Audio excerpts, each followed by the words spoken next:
मैं डॉक्टर महेश कुमार पालीवाल, सहायक आचार्य रसायन विज्ञान, राजकीय कन्या महाविद्यालय चोमू। बच्चों, आज हम बीएससी पार्ट थर्ड का नेक्स्ट चैप्टर स्टार्ट कर रहे हैं और वह है क्वांटम यांत्रिकी यानी क्वांटम मैकेनिक्स। और क्वांटम मैकेनिक्स जो है वो उसके दो पार्ट हैं, क्वांटम मैकेनिक्स फर्स्ट और क्वांटम मैकेनिक्स सेकंड, या यूं कहिए कि दूसरा जो चैप्टर है उसका नाम जो है वह मॉलिक्यूलर ऑर्बिटल थ्योरी है, मोटी है। तो हम प्रारंभ करते हैं क्वांटम मैकेनिक्स।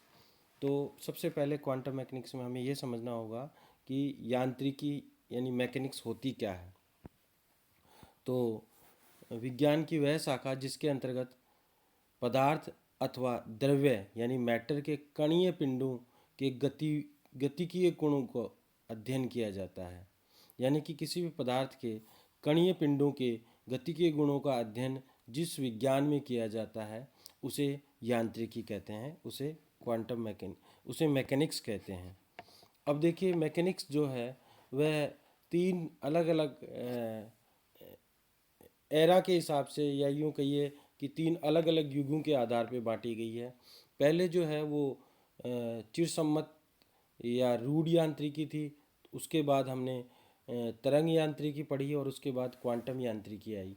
तो सबसे पहले जो थी वो क्लासिकल मैकेनिक्स, फिर वेव मैकेनिक्स और फिर क्वांटम मैकेनिक्स। तो जो क्लासिकल मैकेनिक्स है वो क्या थी, मैं देखिए आपको बताता हूँ कि आप इन तीनों मैकेनिक्स को ऐसे याद रख सकते हो कि दो दो साइंटिस्ट के नाम से याद रख लो कि न्यूटन और मैक्सवेल का जो एरा था वो तो क्लासिकल मैकेनिक्स का था। प्लांक और आइंस्टीन का जो था वो तरंग यांत्रिकी का था यानी वेव मैकेनिक्स का था। और हाइजेनबर्ग और श्रोडिंगर जो है वह किसका था, वह क्वांटम मैकेनिक्स का एरा है, यूँ मान लीजिए। तो सबसे पहले क्लासिकल, फिर वेव मैकेनिक्स आई और फिर क्वांटम मैकेनिक्स आई। तो हम सबसे पहले बात करते हैं क्लासिकल मैकेनिक्स की यानी रूढ़ यांत्रिकी की। कणों की गति के संबंध में दिए गए न्यूटन के सिद्धांत तथा जो है विकिरण ऊर्जा के संबंध में दिए गए मैक्सवेल के सिद्धांत को जिस यांत्रिकी में अध्ययन किया जाता है उसे क्लासिकल मैकेनिक्स कहते हैं।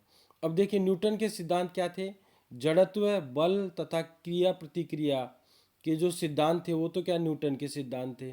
और मैक्सवेल का सिद्धांत क्या था कि जो गति करता हुआ कण जो होता है यानी पार्टिकल होता है वह लगातार विकिरण ऊर्जा का ह्रास करता है और उसकी लगातार ऊर्जा कम होती रहती है। ये अपन ने जब शुरू में पढ़ा था परमाणु मॉडल, तो हमने कहा था कि मैक्सवेल ये कहते हैं कि जब कोई भी पार्टिकल लगातार गति करता है तो उसकी ऊर्जा का ह्रास होता रहता है। तो उसके अनुसार अल्टीमेटली जो इलेक्ट्रॉन जो नाभिक के चारों ओर चक्कर लगाता है वो न्यूक्लियस में गिर जाना चाहिए, परंतु ऐसा होता नहीं था। इसलिए जो क्लासिकल मैकेनिक्स है वह ठीक से परमाणुीय आकार, स्थायित्व, गतिक व्यवहार तथा उनके विकिरण से प्राप्त स्पेक्ट्रम आदि की व्याख्या करने में असमर्थ रहा। और इसी प्रकार ये तरंग प्रकृति, प्रकाश के वैद्युत प्रभाव तथा कॉम्पटन प्रभाव की पूर्ण व्याख्या नहीं कर सकता था। इसलिए जो है क्लासिकल मैकेनिक्स जो है वो काम आना बंद हो गई, या यूँ कहिए क्लासिकल मैकेनिक्स जो है वह के बाद वेव मैकेनिक्स आई। तो सिंपल सी बात यह है कि न्यूटन के सिद्धांत और मैक्सवेल के सिद्धांत जो है जिस यांत्रिकी में अध्ययन किया जाता है उसे क्लासिकल मैकेनिक्स कहते हैं। और ये जो क्लासिकल मैकेनिक्स है वह परमाणुीय आकार, स्थायित्व, गतिक व्यवहार और विकिरण से प्राप्त स्पेक्ट्रम आदि की व्याख्या करने में असमर्थ रहा। इसी प्रकार से तरंग प्रकृति, प्रकाश के वैद्युत प्रभाव और कॉम्पटन प्रभाव की व्याख्या करने में भी असमर्थ है क्लासिकल मैकेनिक्स। तो फिर वेव मैकेनिक्स आई। वेव मैकेनिक्स क्या है, प्लांक और आइंस्टीन के सिद्धांत तथा डी ब्रॉगली के तरंग यांत्रिकी का सिद्धांत जिस यांत्रिकी में अध्ययन किया जाता है उसे वेव मैकेनिक्स कहते हैं। अब प्लांक और आइंस्टीन का जो सिद्धांत है वह क्या था, प्रकाश की तरंग प्रकृति व प्रकाश के विकिरण क्वांटम या फोटोन के असतत डिसकंटिन्यूअस रूप से उत्सर्जित ऊर्जा के बारे में तो था प्लांक और आइंस्टीन का सिद्धांत, और डी ब्रोगली ने था प्रकाश तरंग व कण दोनों के अनुरूप व्यवहार प्रदर्शित करती है, ये डी ब्रोगली ने दिया था। तो डी ब्रोगली जो कहते हैं कि जो प्रकाश होती है वो तरंग के रूप में भी होती है और कण के रूप में भी होती है।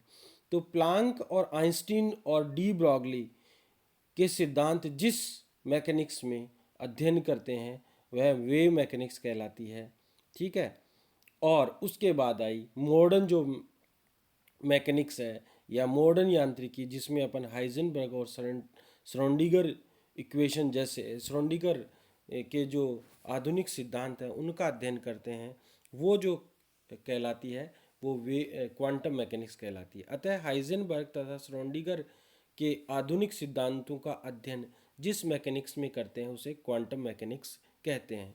ये परमाणुीय आकार, स्थायित्व, गति, किसी पार्टिकल के गतिक व्यवहार तथा उनके विकिरणों से प्राप्त स्पेक्ट्रम आदि की व्याख्या करने में समर्थ है। ये प्रकाश व अन्य विद्युत चुंबकीय विकिरणों की दोहरी प्रकृति पर आधारित है, यानी कि जो पार्टिकल होता है वह जो विकिरण होती है या जो ऊर्जा होती है वह तरंग व कणीय दोनों प्रकृति पर आधारित होती है, यानी कि उसमें तरंग के नेचर भी होता है और उसमें पार्टिकल का नेचर भी होता है। इसके अनुसार यानी क्वांटम मैकेनिक्स के अनुसार ऊर्जा परिवर्तन सदैव सतत नहीं होते, वरन ये पैकेट्स के रूप में असतत होता है, डिसकंटिन्यूअस होता है, जिसे फोटोन या क्वांटा कहते हैं। इसमें प्रत्येक फोटोन या क्वांटा की ऊर्जा जो है वो E बराबर एच न्यू के बराबर होती है, ठीक है। ये अपन क्वांटम मैकेनिक्स की बात करते हैं।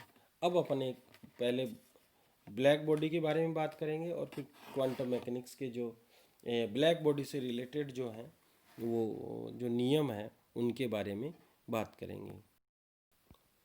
तो सबसे पहले ब्लैक बॉडी। कृष्णिका क्या है? जब विकिरण किसी वस्तु की सतह पर गिरती है तो विकिरण ऊर्जा का कुछ भाग ट्रांसमिट और कुछ भाग एब्जॉर्ब तथा कुछ भाग रिफ्लेक्टेड या स्कैटर्ड होता है। यानी कि किसी भी वस्तु की सतह पर कोई विकिरण गिरती है तो उसमें मुख्य रूप से तीन मुख्य रूप से एक्टिविटी होती है ऊर्जा की। या तो ऊर्जा जो है विकिरण ऊर्जा का अवशोषण होता है, या वह परावर्तित होती है, या वह रिफ्लेक्टेड होती है, या स्कैटर्ड होती है। विकिरण ऊर्जा का वह भाग जो अवशोषित कर लिया जाता है वह उसका अवशोषणांक कहलाता है। क्या कहलाता है? अवशोषणांक कहलाता है। तथा किसी वस्तु की सतह द्वारा प्रति इकाई क्षेत्रफल द्वारा प्रति इकाई समय में विकिरण ऊर्जा का जो भाग अवशोषित किया जाता है वह उस वस्तु की अवशोषकता यानी लैम्डा कहलाती है, और इसे लैम्डा द्वारा प्रदर्शित करते हैं। इसी प्रकार किसी वस्तु की सतह द्वारा प्रति इकाई क्षेत्रफल द्वारा प्रति इकाई समय में विकिरण ऊर्जा का जो भाग उत्सर्जित किया जाता है, एमिटेड किया जाता है, वह उस वस्तु की उत्सर्जन क्षमता या एमिसिव पावर कहलाती है। उसे कैपिटल ई द्वारा प्रदर्शित करते हैं।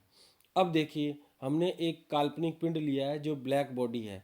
उसमें हमने दिखाया है कि सूक्ष्म छिद्र से जो है इसका एक उसकी जो बॉडी होती है वह पूरी ब्लैक होती है और इसमें कोई रेडिएशन गया है, और इस रेडिएशन जो गया है उसमें जो भाग इससे छिद्र जो होता है उस गोले का अर्धव्यास जो है उस गोले के अर्धभाग का लगभग 20वां भाग इसका इस छिद्र का होता है, ठीक है। अब देखिए, तो कृष्णिका हुआ क्या फिर? कृष्णिका ब्लैक बॉडी एक ऐसा काल्पनिक पिंड है जो समान रूप से विकिरणों के समस्त तरंगदैर्ध्य को अवशोषित या उत्सर्जित करता है, अर्थात यह उन सभी विकिरणों को अवशोषित कर लेता है जो उस पर गिरती है और इस विकिरण ऊर्जा को पूर्णतया उत्सर्जित भी करता है।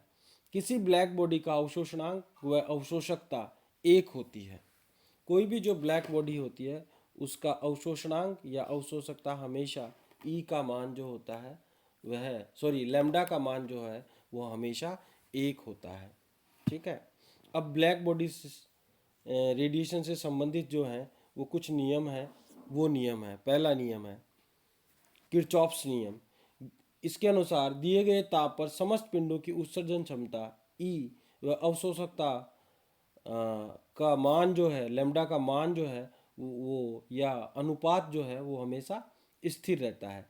दिए गए ताप पर समस्त पिंडों की उत्सर्जन क्षमता व अवशोषकता का अनुपात स्थिर होता है, यानी कि ई अपॉन लैम्डा जो है वह हमेशा कांस्टेंट होता है।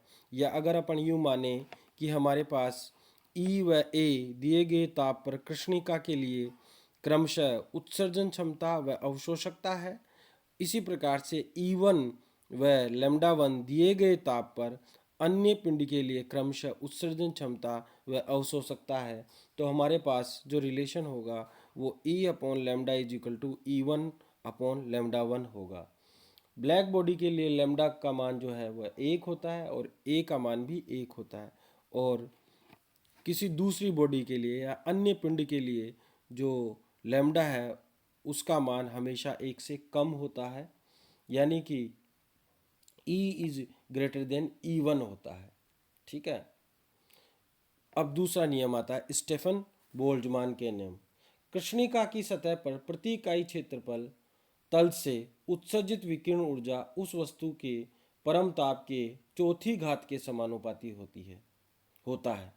कृष्णिका की सतह के प्रति इकाई क्षेत्रफल तल से उत्सर्जित विकिरण ऊर्जा उस वस्तु के परम ताप के चौथी घात के समानुपाती होता है, यानी E is directly proportional to the T4। अब प्रोपोर्शनल का निशान हटाते हैं तो हमारे पास एक कांस्टेंट आता है, तो E इज इक्वल टू हो जाएगा सिग्मा T4, जहाँ पर सिग्मा जो है वो स्टीफन बोल्ट्जमान कांस्टेंट है और उसकी वैल्यू जो होती है वह 5.669 इंटू 10⁻⁻5 अर्ग second inverse centimetre inverse K4 के बराबर होती है। या फिर अपन यूँ इसको कह सकते हैं कि 5.669 into 10⁻⁻8 watt meter square inverse या मीटर-2 K-4 जो है वह उसके बराबर होती है। अब बोल्ट्जमान ने थर्मोडायनेमिक्स के आधार पर स्टेफन लॉ का थ्योरेटिकल एविडेंस दिया और ये स्पष्ट किया कि यह नियम केवल जो आदर्श ब्लैक बॉडी है उन्हीं पर ही लागू होती है, यानी कि जो पिंड परफेक्टली ब्लैक बॉडी की तरह व्यवहार करते हैं उन्हीं पर लागू होती है।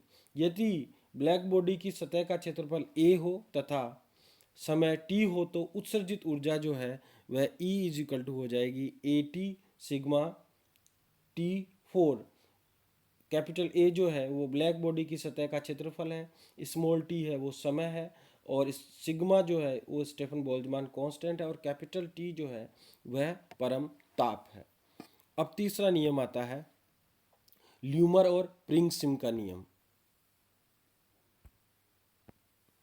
ल्यूमर और प्रिंगसिम ने क्या कहा, किसी सतह से उत्सर्जित ऊर्जा ताप तथा तरंग दैर्ध्य पर निर्भर करती है। प्रत्येक ताप पर उत्सर्जित ऊर्जा की एक ऐसी निश्चित तरंग दैर्ध्य होती है जिस पर ऊर्जा का अधिकतम उत्सर्जन होता है। ठीक है। यानी कि इसने ल्यूमर और प्रिंगसम ने ये कहा कि किसी सतह से उत्सर्जित ऊर्जा जो है वह ताप और तरंग दैर्ध्य पर निर्भर करती है तथा प्रत्येक ताप पर उत्सर्जित विकिरण की एक ऐसी निश्चित तरंग दैर्ध्य होती है जिस पर ऊर्जा का उत्सर्जन अधिकतम होता है। ठीक है।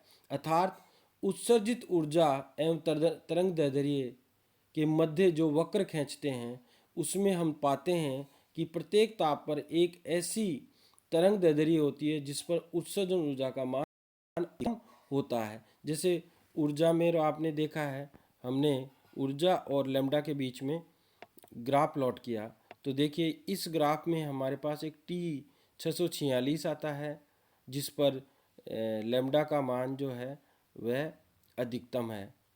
ठीक है। यानी कि एनर्जी का मान जो है वो इस लैम्डा पर अधिकतम है। फिर अगर हम ताप बढ़ाते हैं तो जो हमारे पास लैम्डा अधिकतम लैम्डा का मान प्राप्त होता है या एनर्जी का मान प्राप्त होता है वह ये हो जाता है, फिर ये हो जाता है, फिर ये हो जाता है। तो जो है एक निश्चित ताप पर हमारे को जो है एक ऐसी तरंग दैर्ध्य निश्चित ताप पर एक ऐसी तरंग दैर्ध्य होती है जिस पर ऊर्जा का अधिकतम उत्सर्जन होता है। यानी कि अगर हम लैम्डा बढ़ाते जाते हैं तो ये कोई आवश्यक नहीं है कि एनर्जी का मान भी बढ़ता जाएगा। या यूँ कहिए किसी अगर हम ताप बढ़ाते जाते हैं तो किसी विकिरण के लिए लैम्डा जो है वह बढ़ता जाए, लैम्डा एक विशेष लैम्डा पर एनर्जी का मान बढ़ता जाएगा और बढ़ता जाते जाते उसके बाद वह जो है लैम्डा अगर हमारे पास और बढ़ता जाएगा तो एनर्जी का मान कम हो जाएगा। वैसे आप जानते हो एनर्जी और जो लैम्डा है उसमें डायरेक्टली प्रोपोर्शनल का रिलेशन होता है। E is equal to sorry inverse का रिलेशन होता है कि जैसे जैसे हमारे लैम्डा बढ़ाते जाएंगे ई का मान कम हो जाए। E is equal to H nu और न्यू इज इक्वल टू होता है सी बाई लैम्डा, अर्थात E is inversely proportional to the lambda हो जाएगा। ताप बढ़ने से लैम्डा मैक्सिमम का मान कम तरंग दैर्ध्य की ओर खिसक जाते हैं। जैसे जैसे अगर अपन ताप बढ़ाते जाएंगे, जैसे दिख रहा है कि यहाँ पे 998 है, जैसे यहाँ पे 998 है तो लैम्डा का मान जो है वह 4.5 के आसपास है। फिर जो है 1095 है तो 4 के आसपास है। फिर 1259 है तो ये 3 के आसपास है। और जब 1449 हो गया तो ये इसका मान 2 पर ही आ गया। और फिर 1646 डिग्री सेंटीग्रेड अगर ताप हो गया तो जो है लैम्डा का मान जो है वह 1 के आसपास या 1.5 के आसपास रह जाता है। इसका मतलब ये हुआ कि जैसे जैसे ताप बढ़ाते जाते हैं वैसे वैसे हमारे पास लैम्डा का मान कम होता जाता है और एनर्जी का मान बढ़ता जाता है। ठीक है, देखिए यहाँ पर एनर्जी ये थी, कम थी, ये फिर उससे ज़्यादा हो गई, फिर उससे ज़्यादा हो गई, फिर उससे ज़्यादा हो गई और फिर उससे ज़्यादा हो गई। जैसा मैंने आपको बताया है वैसे ही हमारे पास जो है रिलेशन होता है E is equal to H nu और न्यू इज इक्वल टू होता है सी बाई लेमडा। यानी कि जो ऊर्जा है और तरंग दैर्ध्य उसमें व्युत्क्रमानुपाती का संबंध होता है। तो ल्यूमर और प्रिंगसम ने यही बताया, क्या बताया कि किसी सतह से उत्सर्जित ऊर्जा जो है वह उत्सर्जित जो ऊर्जा होती है वह ताप और तरंग दैर्ध्य पर निर्भर करती है। समझ लो, यूँ मानिए कि जैसे जैसे ताप बढ़ाते जाते हैं वैसे वैसे ऊर्जा का मान भी बढ़ता जाता है, ऊर्जा का मान बढ़ता जाता है परंतु तरंग दैर्ध्य का मान कम होता जाता है। सिंपल सी बात यही है। ठीक है, या यूँ कहिए कि प्रत्येक ताप पर एक ऐसी तरंग दैर्ध्य होती है जिसमें उत्सर्जन ऊर्जा का मान अधिकतम होता है और ताप बढ़ाने के साथ लैम्डा मैक्सिमम का मान कम तरंग दैर्ध्य की ओर खिसकता जाता है। ठीक है, अब नेक्स्ट आता है वीन का नियम। ठीक है, अब बात करते हैं वीन के नियम। अधिकतम ऊर्जा उत्सर्जन करने वाले विकिरण की तरंग दैर्ध्य लैम्डा मैक्सिमम का मान कृष्णिका के परम ताप के व्युत्क्रमानुपाती होता है। यानी lambda maximum is inversely proportional to the T और लैम्डा मैक्सिमम टी बराबर जो है वो कांस्टेंट हो जाएगा। क्योंकि प्रोपोर्शनल निशान हटाते हैं तो एक कांस्टेंट आता है। तो lambda maximum into T is equal to B और बी जो है वो वीन्स कांस्टेंट है और उसका मान 2.93 इंटू 10⁻³ मीटर केल्विन के बराबर होता है। इसके साथ ही वीन ने यह भी बताया कि कृष्णिका के लिए विकिरणों की अधिकतम उत्सर्जन ऊर्जा यानी एमिसिव पावर ई मैक्सिमम ताप के 5वें घात के अनुक्रमानुपाती होती है। तो देखिए, अगर लैम्डा व्युत्क्रमानुपाती है तो जो ऊर्जा होगी वह उसके समानुपाती होगी। तो ई लैम्डा और E maximum is directly proportional to the T5, ये हो जाएगा। तो ई लैम्डा और ई मैक्सिमम अपॉन T5 बराबर हो जाएगा कांस्टेंट। ठीक है, तो इक्वेशन 1 और इक्वेशन 2 से अपन इक्वेशन 3 प्राप्त कर सकते हैं। क्या है? E lambda D lambda is equal to हो जाएगा ए लैम्डा की power -5 into F lambda T into D lambda, ये हो जाएगा। और इसको अगर अपन सॉल्व करते हैं तो हमारे पास आ जाएगा E lambda is equal to A lambda की पावर -5 इंटू ई की power minus B upon lambda T, जहाँ पर ई लेमडा वह ऊर्जा है जो स्पेक्ट्रम क्षेत्र यानी कि टी लेमडा तथा लेमडा प्लस डी लेमडा में उत्सर्जित होती है। ए व बी जो है वो कांस्टेंट हैं, और एफ लेमडा टी जो है यानी कि तरंग दैर्ध्य और ताप का कोई फलन है। जो एफ लेमडा टी है वो तरंग दैर्ध्य और ताप का कोई फलन है। समीकरण 3 जो है वो वीन का विस्थापन नियम कहलाता है, यानी कि E lambda is inversely proportional to the lambda 5। ठीक है, तो हम यूं कह सकते हैं कि E lambda is directly proportional to the T5 और ई लेमडा जो है वो inversely proportional to the lambda 5।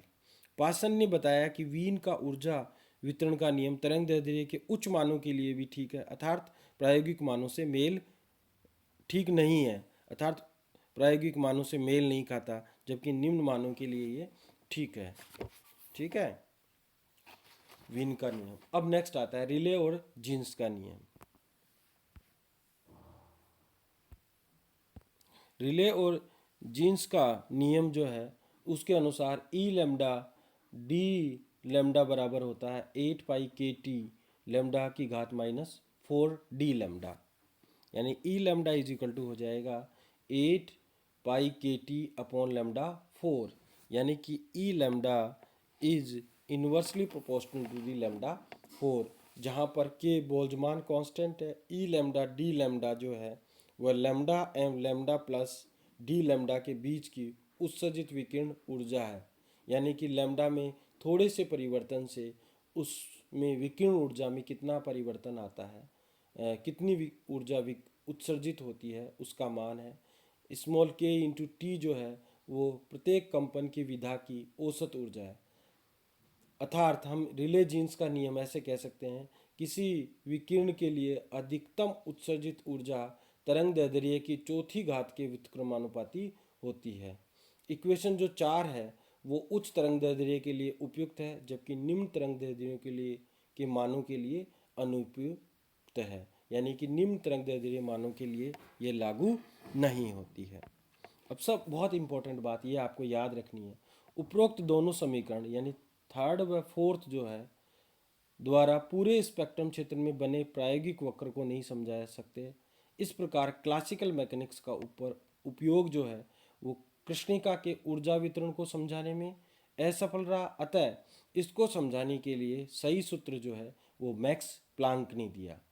तो प्लांक का विकिरण नियम या प्लांक क्वांटम सिद्धांत क्या है उसके बारे में अपन पढ़ते हैं। प्लांक्स रेडिएशन लॉ और Planck's quantum hypothesis. Max Planck ने 1900 में कृष्णिका के स्पेक्ट्रम यानी ब्लैक बॉडी स्पेक्ट्रम में ऊर्जा वितरण के लिए एक सिद्धांत दिया जो वीन व रिले के सिद्धांत के मध्य था। ठीक है, मैक्स प्लैंक ने कृष्णिका के स्पेक्ट्रम में ऊर्जा वितरण के लिए एक सिद्धांत दिया जो वीन और रिले सिद्धांत के मध्य था। और इसके अनुसार क्या है, इसके अनुसार किसी कृष्णिका द्वारा विकिरण का उत्सर्जन निरंतर सतत नहीं होकर विविक्त यानी डिस्क्रीट या डिसकंटिन्यूअस असतत बंडलों या ऊर्जा के पैकेट के रूप में होता है। इन बंडलों को फोटोन कहते हैं, ऊर्जा के इस वियुक्त मान को क्वांटम कहते हैं। मैक्स प्लांक ने यही कहा कि जब भी विकिरण का उत्सर्जन होता है तो वह निरंतर यानी कंटिन्यूअस न होकर असतत डिसकंटिन्यूअस होता है, वह ऊर्जा के बंडलों के रूप में होता है। और उन बंडलों को जो हम फोटोन कहते हैं और इस ऊर्जा के अलग अलग जो मान हैं डिस्क्रीट वैल्यूज़ हैं उसको क्वांटम कहते हैं। प्रत्येक क्वांटम में ऊर्जा का मान विकिरण की आवृत्ति के समानुपाती होता है, यानी E is directly proportional to the nu और E इज इक्वल टू होता है एच न्यू, जहाँ E क्वांटम ऊर्जा है, न्यू विकिरण की आवृत्ति है, H जो है वो प्लांक कांस्टेंट है जिसकी वैल्यू आप जानते हो 6.62 इंटू 10⁻³ जूल सेकंड होती है।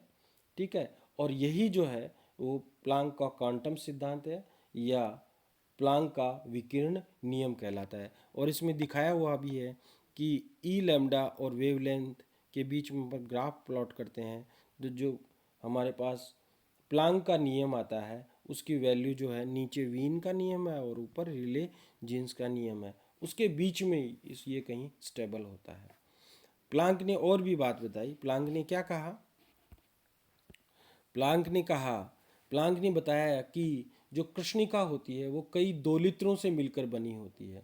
प्लांक ने ये बताया कि जो ब्लैक बॉडी होती है वो कई दोलित्र, यूँ मान लिए कि कई अणुओं से मिलकर बनी होती है। ठीक है, ये आप जानते हो कि कोई भी पदार्थ जो है वो अणुओं से मिलकर बना होता है। तो दो परमाणु अगर हमारे पास मिलकर एक दोलित्र बनाते हैं, एक ऑसिलेटर बनाते हैं, यूँ मान लो, तो जो है वो ब्लैक बॉडी है वो कई ऑसिलेटर से मिलकर बनी होती है तथा इन दोलित्रों की प्रत्येक दोलन की एक निश्चित आवृत्ति होती है।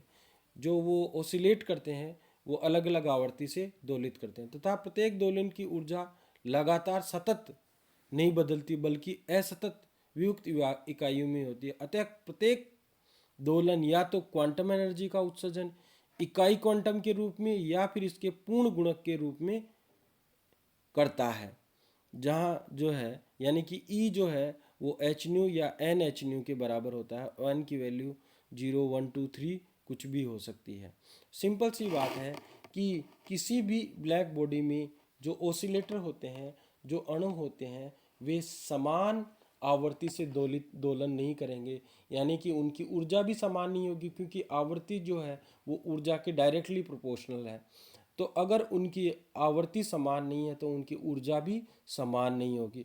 अब ये ऊर्जा जो है वह या तो इकाई होती है या उसकी पूर्ण गुणज होती है, या तो एच न्यू होती है या फिर एन एच न्यू होती है। यही क्या है प्लांक ने बताया। प्लांक का क्वांटम सिद्धांत विकिरण ऊर्जा के वितरण की व्याख्या करने में सफल हुआ और इसको निम्न सूत्र द्वारा बता सकते हैं। ई लैम्डा इज इक्वल टू होता है 8 pi H C upon lambda की घात 5 इंटू 1 अपॉन ई की पावर एच सी अपॉन के टी लेमडा, ये हो जाएगा। ठीक है, -1।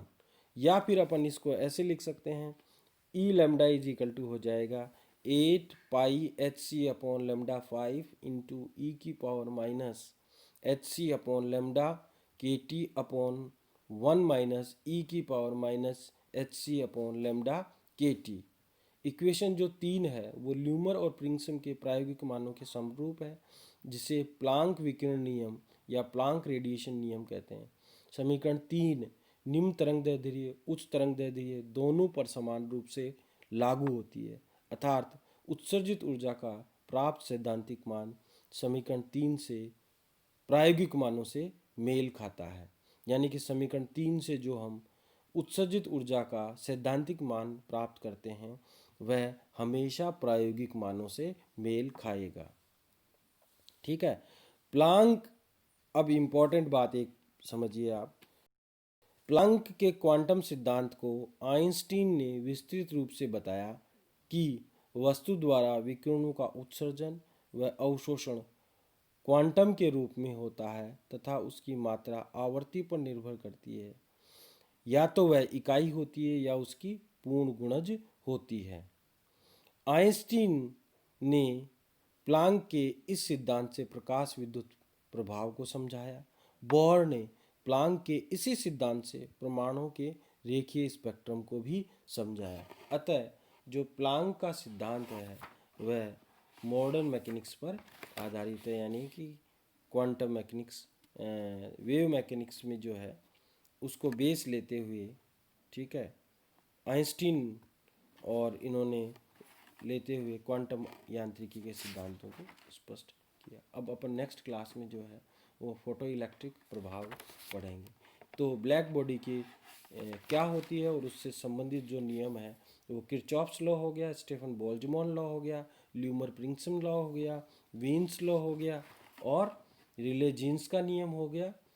ठीक है, ये सारे नियम जो हैं वो ब्लैक बॉडी से रिलेटेड है। उसके बाद हमने पढ़ा प्लांक्स रेडिएशन लॉ या प्लांक्स क्वांटम हाइपोथेसिस। अब अपन नेक्स्ट क्लास में पढ़ेंगे फोटो इलेक्ट्रिक इफेक्ट। ठीक है, धन्यवाद।